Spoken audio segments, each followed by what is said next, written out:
What is SNOO and how SNOO is different from other baby beds? So SNOO is like completely different from other baby beds. It's so funny. In a way, I don't even call it a bed. I kind of think of it as your grandmother or your mother's helper, because it really is providing a service more than being a thing. But if you look at baby beds, for the last 1,000 years, beds haven't changed. They're really just kind of a box that you put the baby in to kind of keep away your toddler and keep away the dog and the cat. They don't have a lot of function. They really don't have any functionality to help the baby sleep or to calm the baby down. And so that's why we created SNOO, really to incorporate the concepts of Happiest Baby into a baby bed. And so the idea of the Happiest Baby is a couple of things. Number one, in a weird sort of a way, that we give birth to our babies 3 months before they're ready for the world. It's called the 4th trimester. A horse is ready to be born on the very first day of life. They can run the first day. Our babies, they're very immature by comparison. It takes them 3 months to really be good at cooing and smiling even. And so the key tip for new parents is that even though your baby's out and born, you imitate the womb 12, 14 hours a day, which seems like a lot from your perspective. From the baby's perspective, it's a ripoff, right? Because it used to be held and rocked 24/7 hours a day. And so if you imitate the womb, then you need to know, what's it like in there?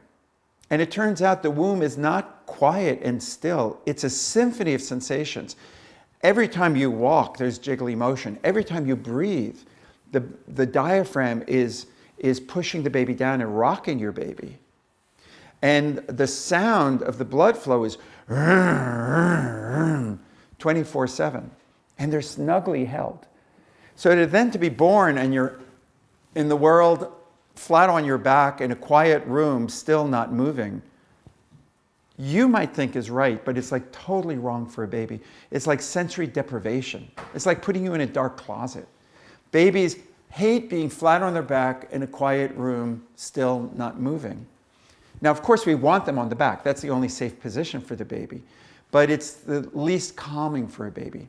So what does every grandmother know? She knows that if you want your baby to be calm, you sit in a rocking chair, you rock, you shush, and you hold your baby. And so we worked to develop a bed that could imitate what a grandmother does. We have a super wonderful sleep sack that is the safest sleep sack ever made, that babies can't pop out of, that keeps them hip safe, and that attaches to the bed. So that's one big difference between SNOO and any other bed. It's never been possible in the history of parenting to put your baby down and know that they're going to stay in that safe position all night long. Because once they get to 2-3 months, you're checking them at 3 in the morning, did they roll over? And it's a scary thing because you don't have control over that. So that's one big difference. But the other huge difference is this is a responsive bed. So it will rock your baby slowly and shush all night long to give babies that sensation that they're back in the womb. But then it also has microphones. So when the baby gets upset, it rocks a little faster, shushes a little louder and more high-pitched. And it goes through 5 different levels, really exactly what the best caregiver would do. Like if the baby's in your arms, right, asleep, you're rocking back and forth gently.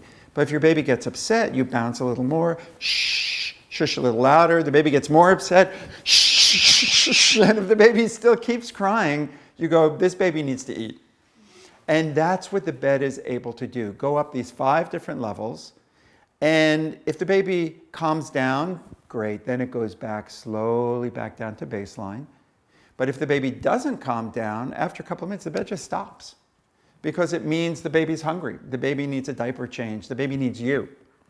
And so people sometimes say, is this going to replace me? Is this like, they're not going to need me anymore? And no, this is just a helper. This is just like if you hired a teenager to come over 5 hours a day, or your grandmother moved in with you to help hold your baby. It's just really a helper. One of the jokes is that this is not a magic bed. You don't put the baby in and the baby suddenly sleeps 8 hours. But what the bed can do is instead of you rocking your baby for 30, 40 minutes to get your baby asleep, you can rock your baby for 5 or 10 minutes. And when you're ready, put the baby down and let the bed do the rest of that. And then finally, what the bed does is through this pattern of having the same rhythms that the baby had in the womb, your baby will learn to be a better sleeper, will anticipate being calmer.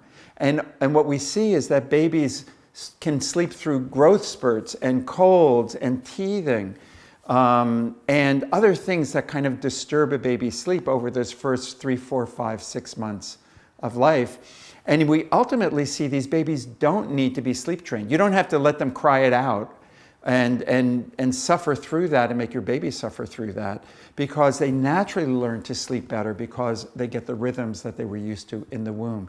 So in a certain sense, there's never been a bed like this. And that's really what, for me, is most exciting as a pediatrician, to be able to keep the baby safer and help parents be able to get some sleep so you can do the tough job, do the job that you need to do all day long.